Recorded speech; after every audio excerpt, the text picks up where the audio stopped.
Salut Philippe, bonjour, Bonjour Thiago, comment ça va? ça va et toi? Ouais, ça va très bien. Bon, merci d'avoir accepté mon invitation. C'est vrai qu'on se connaît depuis quelques temps, un petit peu maintenant, et en tout cas, je suis particulièrement content que tu aies accepté de venir partager ton parcours avec les personnes qui nous regardent et qui nous suivent. Parce que pour rappeler le concept de la chaîne, alors je l'avais présenté dans une autre vidéo, l'objectif c'est de, euh, c'est de participer à mettre la lumière sur des personnalités africaines ou afrodescendantes de façon générale, leur proposer une sorte de tribune pour partager avec nous leur parcours, leurs combats, leurs convictions, leurs réussites et échecs, et dans l'espoir que ça puisse inspirer plus d'un. Donc, Louis-Philippe, est-ce que tu pourrais te présenter succinctement? Alors, je suis Louis-Philippe Sandec, je suis docteur en informatique, euh, consultant en cybersécurité dans le domaine bancaire euh, et chef d'entreprise. Que voilà, on va dire que j'ai deux casquettes, deux principales casquettes, mais d'autre part, je suis aussi enseignant. J'enseigne dans plusieurs écoles d'enseignement supérieur, l'Institut Télécom, Télécom Sud Paris, Université de Rennes 2, euh, voilà, pour ne citer que cela. Donc voilà, c'est à peu près Ok, ce que ouais. Donc, on va parler un peu de toi. Je sais que c'est toujours difficile de parler de effectivement. soi et personnellement, Oui, j'aurais préféré que ça soit, d'ailleurs, j'aurais préféré que ça soit en direct, à revenir t'interviewer en live, mais Covid oblige. Donc, est-ce que tu peux nous parler un peu de ton parcours depuis, alors, t'es d'origine, t'es né au Cameroun. ouais, je suis né au Cameroun. Euh, donc, est-ce que tu peux nous parler un peu des débuts de Louis-Philippe? Qu'est-ce qui t'a poussé à faire les mathématiques et informatiques? Parce que d'après ce que tu me décris là, tu dois être passé par un parcours similaire en mathématiques et informatique. Qu'est-ce qui t'a motivé à entrer dans ce parcours? Bien vu, effectivement, j'ai suivi un parcours mathématiques informatique. Donc, déjà, au lycée, je fais un bac C. Au Cameroun, c'est un bac scientifique, le bac scientifique, bac mathématique. Euh, Après mon bac, je vais à l'université et je fais, genre, dans un parcours de mathématiques informatique. En fait, il y avait deux options, option maths et option informatique. Et j'ai fait l'option maths, avec un peu d'informatique. Donc, j'ai une licence en mathématiques et informatique. Après ma licence, j'ai pas voulu continuer directement en master 1. Euh, je j'ai voulu travailler un petit peu, euh, mais je suis pas arrivé, donc j'ai quand même continué en master 1. Ça, Euh, c'était avant que tu ne viennes en France. Puis avant que je n'arrive en France. Ça, c'est avant que je n'arrive en France.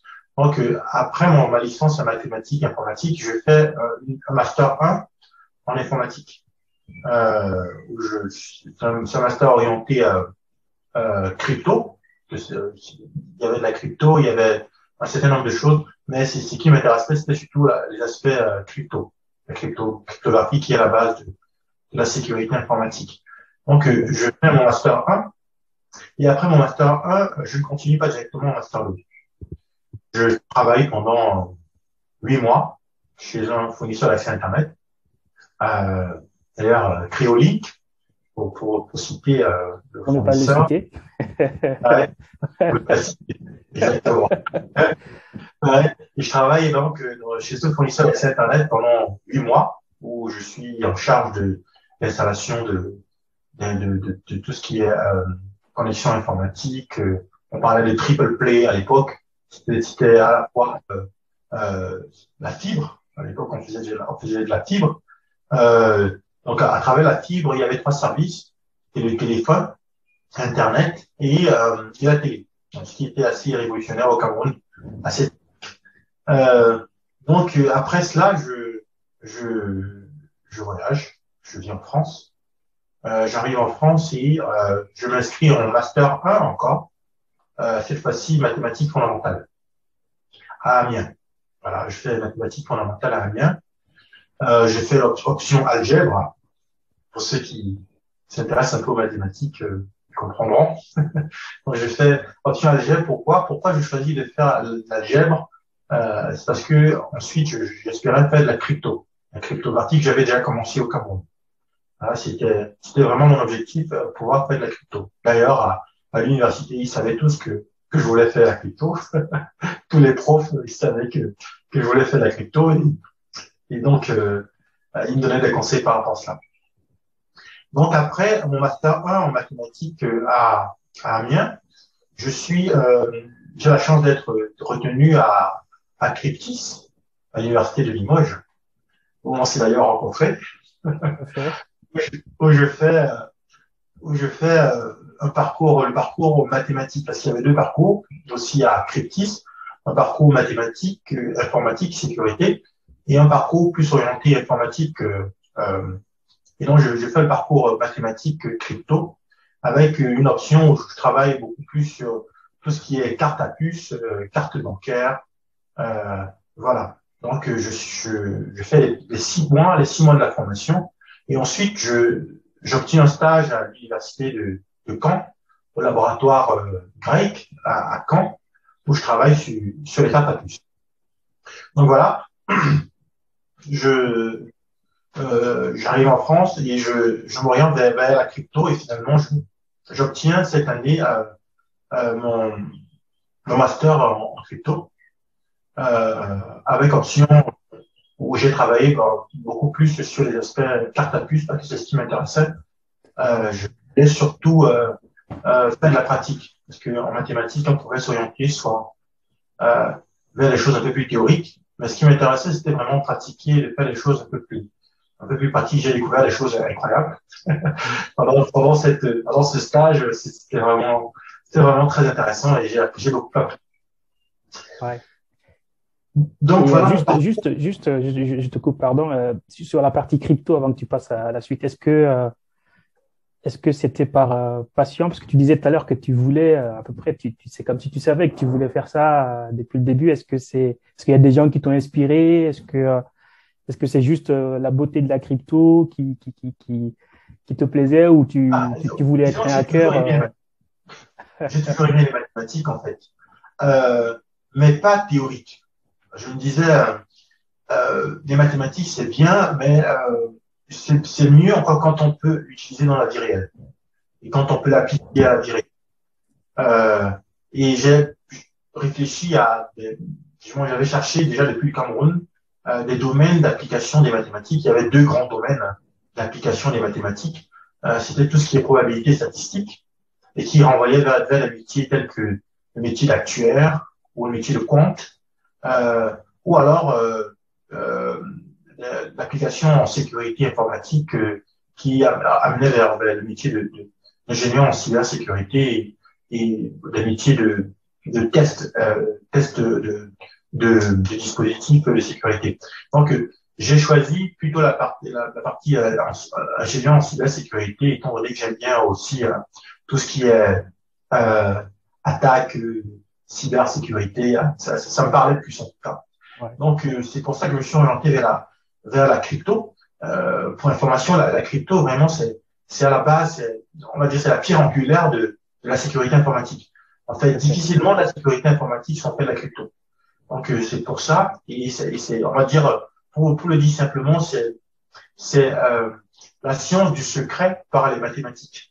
Parce que là, C'est bien résumé. ouais, voilà, on essaie de créer le secret, de trouver des voies et moyens à partir des outils mathématiques pour protéger l'information.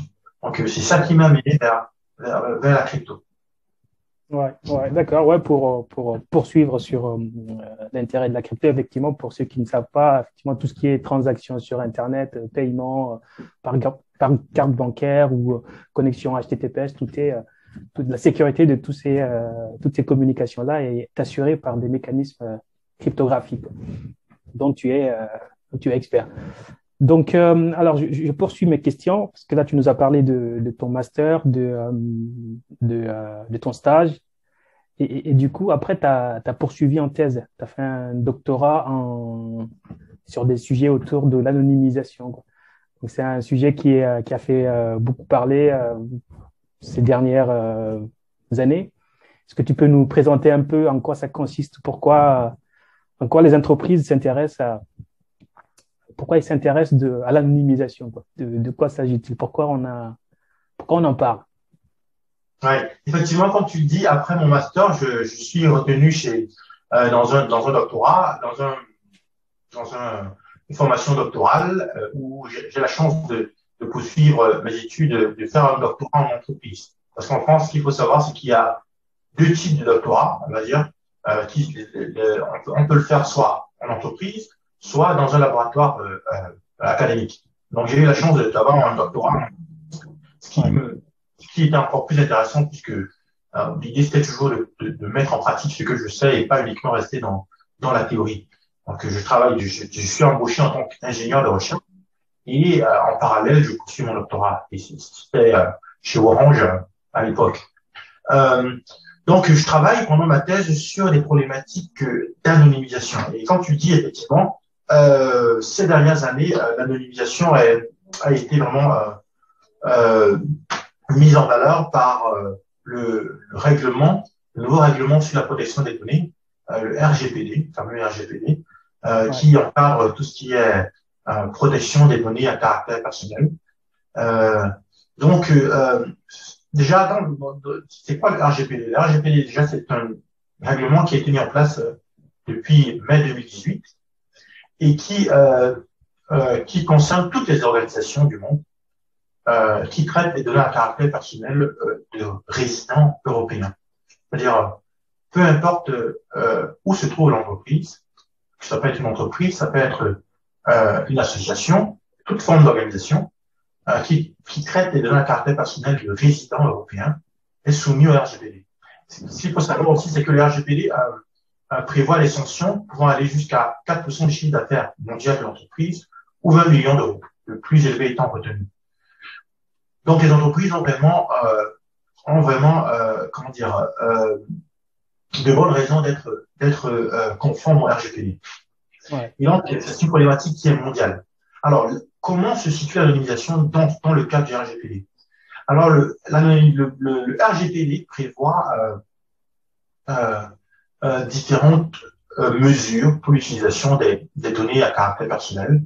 Notamment, il faut protéger les personnes, mettre en place des mesures de sécurité suffisantes, mais aussi s'assurer de mettre en place tout ce qui est comment dire, tout ce qui est les droits, protection des droits des personnes, notamment le droit d'accès, le droit à l'oubli, le droit de modification, voilà. Donc il y a un certain nombre de choses qu'il faut mettre en place qui peuvent être très contraignantes. Alors, pour éviter de mettre toutes ces choses en place, il est possible d'anonymiser les données. Il faut savoir que pour le RGPD, les données anonymisées équivalent à des données supprimées. Donc, l'anonymisation fait sortir les données du champ d'application du RGPD. Quand on dit quand les données anonymisées, il n'y a plus de tension. Il n'y a plus les 4% du chiffre d'affaires mondial ou les 20 millions d'euros. Ce qu'il faut savoir, c'est que, par exemple, en janvier 2019, Google a été sanctionné à hauteur de 50 millions. Donc, c'est vraiment effectif, ces sanctions. Donc, pour pouvoir se mettre ces sanctions, la seule méthode prévue par le RGPD, c'est l'anonymisation des données. Alors, concrètement, dans quelle mesure est-ce que on utilise l'anonymisation des données? On entend parler de big data et de machine learning. Ce qu'il faut savoir, c'est qu'aujourd'hui, on ne peut pas mettre en place un modèle de machine learning, construire un modèle de machine learning sur la base des données qui ne sont pas anonymisées. On peut difficilement le faire. C'est possible, mais c'est difficile de construire un modèle de machine learning, d'apprentissage automatisé sur la base des données personnelles. Donc, ce qui est recommandé, c'est que les données soient anonymisées. Mais quand je parle d'anonymisation, on se dit, ben, très bien, anonymisation, on sait tous comment ça marche. Il suffit juste de supprimer le nom de la personne, supprimer son numéro de téléphone, supprimer son adresse email. Pour ceux qui ont suivi, je parle surtout aux francophones, pour ceux qui ont suivi la dernière émission de Cache Investigation, qui parlait d'anonymisation, ils vont forcément comprendre que ce n'est pas aussi simple, parce qu'il existe différentes manières de réidentifier une personne sur la base d'informations qui ne sont pas identifiantes. Par exemple, à partir de votre âge, de votre genre, de votre code postal, même par votre adresse, on peut vous réidentifier. Donc, c'est une technique. Il y a des techniques, il y a des critères qu'il faut respecter, qui ont été notamment identifiés et explicités par la CNIL, notamment dans un document publié en 2014. Il faut vraiment respecter ces critères de conformité pour être anonyme, pour avoir les données anonymisées. Ouais.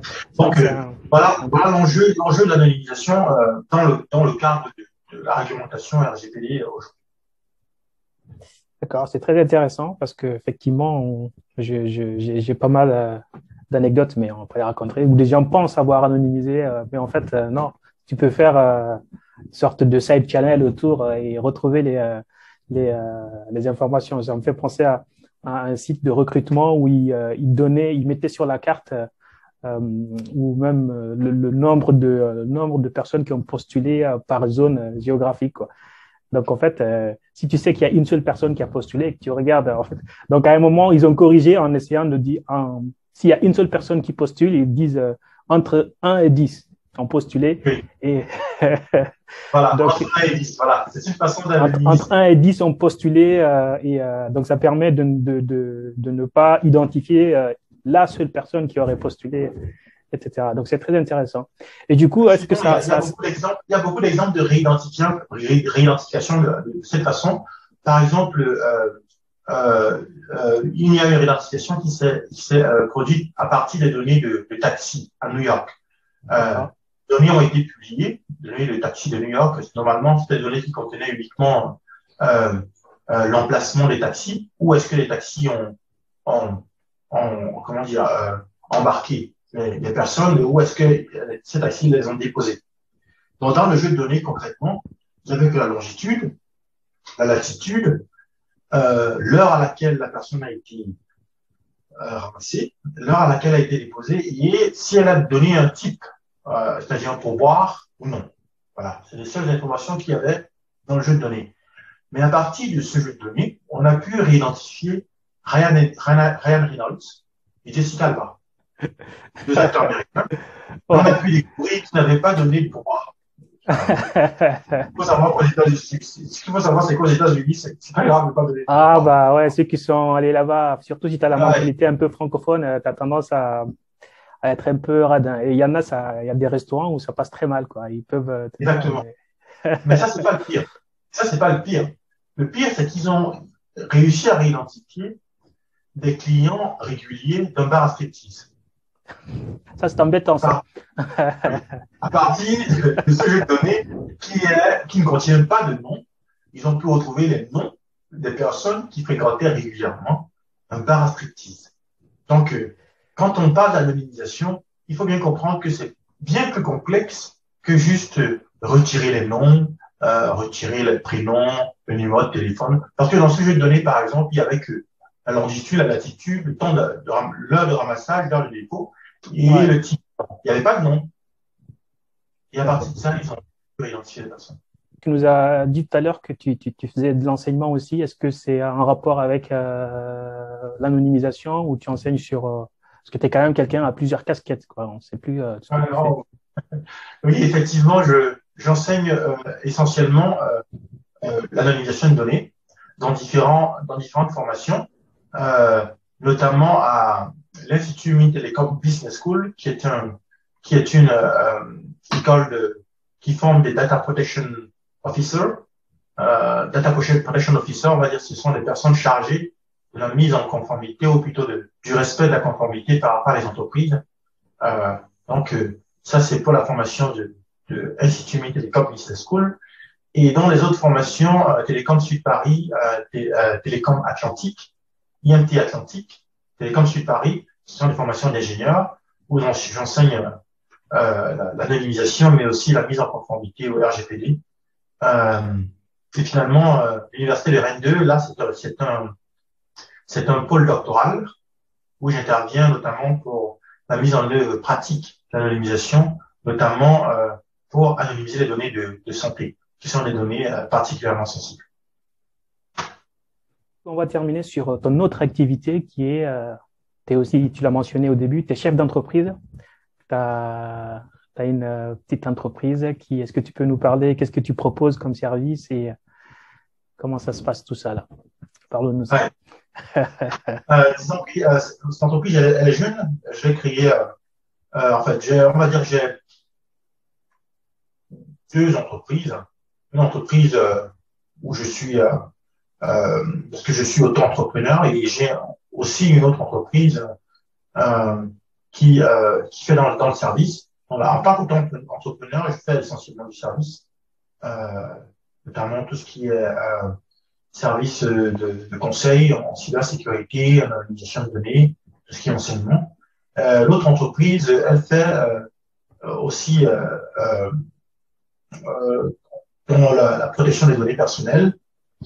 C'est une entreprise de cybersécurité avec principalement deux activités. Le service dans l'accompagnement, la mise en œuvre des outils de protection contre de protection concernant l'authentification ou la gestion des habilitations. Pour faire simple, parce que là, c'est pas forcément très simple quand on présente comme ça.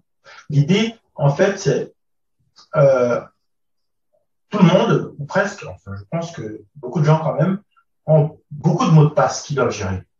C'est-à-dire quand vous allez sur un site, sur différents sites, vous avez plusieurs mots de passe que vous devez retenir. C'est pas toujours simple de retenir ces mots de passe. Et vu que on a des difficultés à retenir ces mots de passe, en général, on crée des mots de passe qui sont faibles. C'est-à-dire qui ne sont pas des mots de passe forts, qui sont plus faciles à retenir.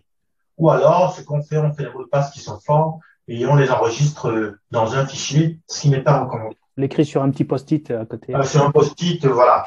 Donc, les solutions qu'on propose, en fait, c'est pour pouvoir résoudre ce type de problème.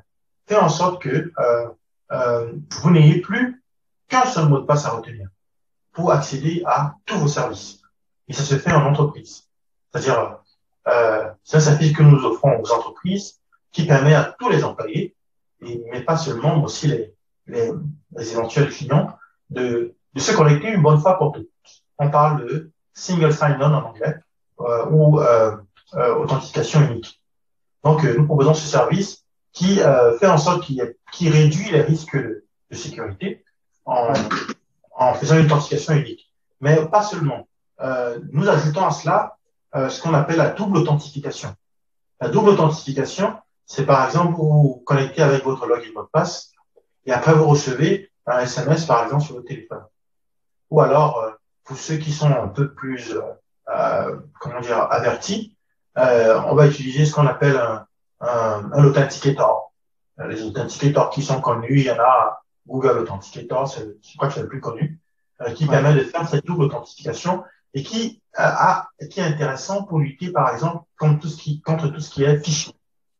Parce que le phishing, pour ceux qui ne savent pas ce que c'est, vous recevez un mail, vous pensez que, par exemple, c'est votre banque qui vous contacte, vous cliquez sur le mail, vous l'ouvrez, et on vous est redirigé vers une page qui ressemble à la page de votre banque. Vous entrez vos mots de passe et login, et vous êtes connecté à votre compte bancaire. Mais seulement, ce que vous n'avez pas compris entre-temps, c'est que vous n'êtes pas allé directement sur votre compte, sur votre site bancaire.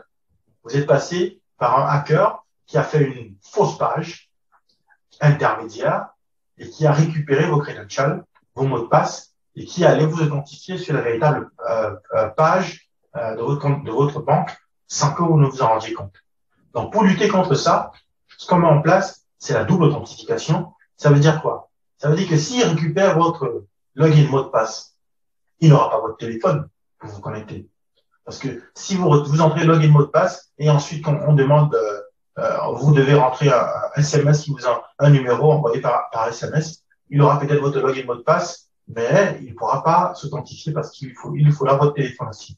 Donc ce sont des solutions comme ça qu'on met en place pour aider les entreprises à mieux se prémunir contre les attaques liées à l'authentification. D'accord, d'accord. Et du coup, vous êtes basé à Paris ou comment la question c'est comment est-ce que vous êtes référencé, comment on pourrait vous contacter par exemple si on veut faire appel à des services? L'entreprise c'est clairement identity. Vous pouvez nous contacter via notre page LinkedIn. On a une page LinkedIn. Nous sommes en train de construire notre site web qui sera très bientôt disponible. Vous pourrez nous contacter pour déjà faire un état des lieux de votre situation en termes de protection de l'authentification. Et ensuite, vous donner du conseil, parce que ce qu'on fait en plus, c'est pas uniquement des solutions, mais on donne déjà du conseil. En fait, il y a du conseil de manière générale pour vous aider globalement dans votre stratégie de sécurité à mettre en œuvre à mettre en œuvre des mesures de sécurité adéquates. J'ai une autre question un peu subsidiaire à tout ce que tu viens de dire là. C'est notamment l'entrepreneuriat. Alors, il y en a pas mal qui pensent qu'il faut quand même rentrer en Afrique, entreprendre là-bas. Il y en a qui pensent que c'est trop compliqué ici ou c'est trop compliqué là-bas.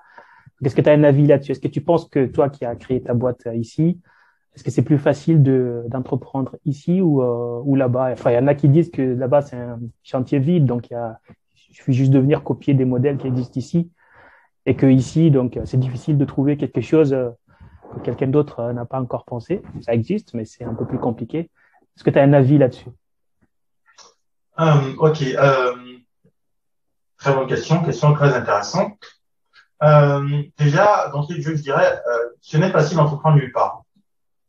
De ma petite expérience, j'ai compris que entreprendre, ce n'est facile nulle part. Déjà, et il est difficile d'évaluer, de donner le niveau, plutôt d'avoir un niveau de facilité en se disant, par exemple, qu'en Afrique, c'est plus facile qu'ici. Il y a des enjeux et des problématiques qui sont propres à l'Afrique qui ne sont pas, qu'on ne retrouve pas ici et qui ne rendent pas les choses forcément plus faciles. Pour ma petite expérience, j'ai eu une expérience en Afrique où j'ai essayé plusieurs choses en Afrique. S'il fallait résumer et dire en quelques mots, le conseil que je donnerais, enfin, avec ma petite expérience, c'est ceux qui veulent investir en Afrique, il faut aller en Afrique. On n'investit pas en Afrique à distance. Il sera très difficile pour vous dans le contexte actuel, parce que je suis Camerounais, et investir au Cameroun à distance, c'est très difficile, c'est très risqué. Il faut je pense que ça peut se généraliser un peu dans pas mal de pays, je pense. Ouais. C'est difficile de rester là et de télécommander les choses. Non, c'est pour ceux qui veulent vraiment investir en Afrique, le conseil que je leur donnerais, c'est déjà se déplacer en Afrique. Mais il faut pas y aller, comment dire, il faut toujours appliquer, comment dire, le principe de incrémental, c'est-à-dire commencer avec le minimum possible. Essayer, aller visiter, se renseigner, poser des questions, mais ne pas aller directement, quoi. Tester.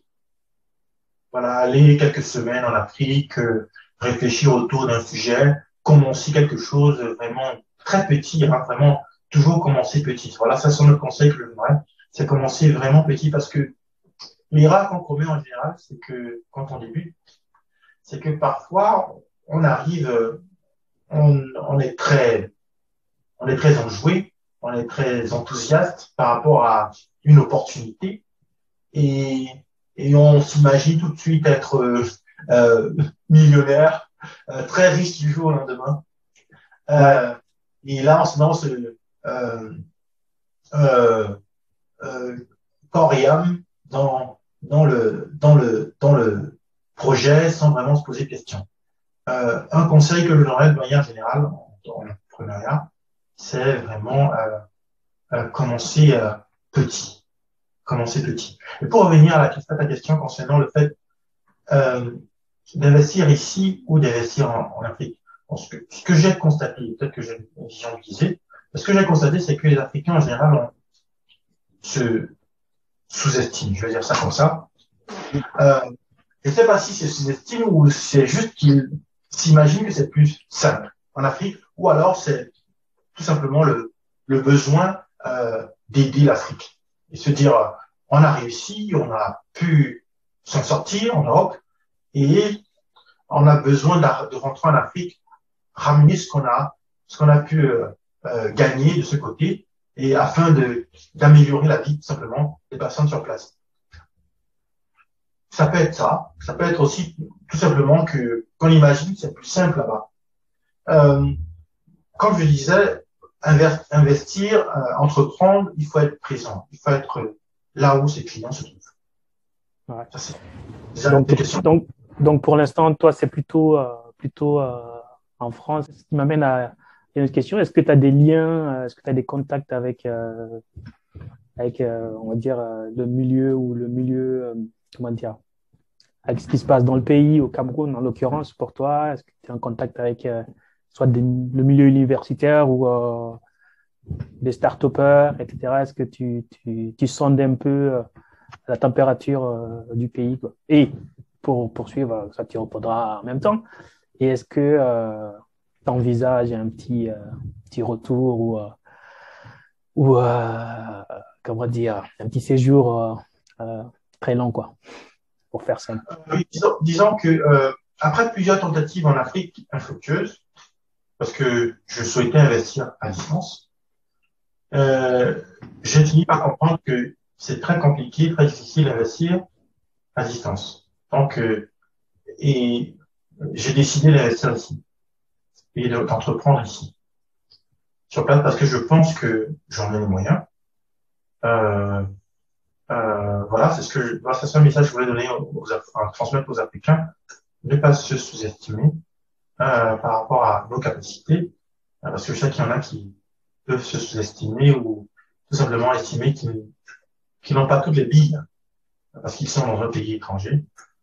En général, les Africains ils réussissent plutôt bien ici. Ils sont dans de grandes entreprises, ils ont des diplômes, bac plus 5, bac plus 8, ils travaillent dans de grandes entreprises.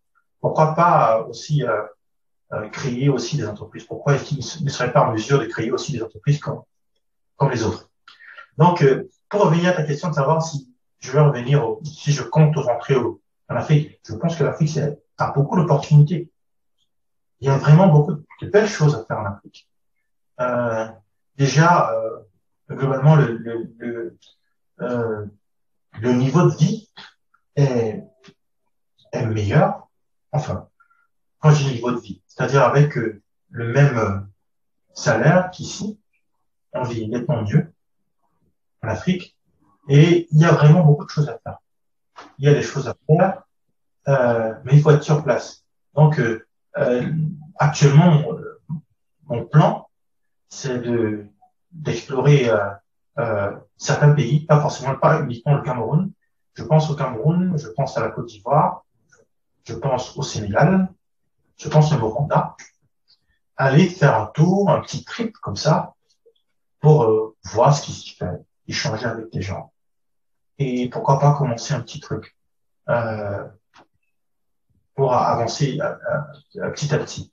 Donc, c'est vraiment ça mon plan actuellement. Mais pour le moment, étant donné que je n'ai pas encore, euh, je ne suis pas encore disposé à me rendre en Afrique régulièrement, je me consacre à mon entreprise qui se trouve ici.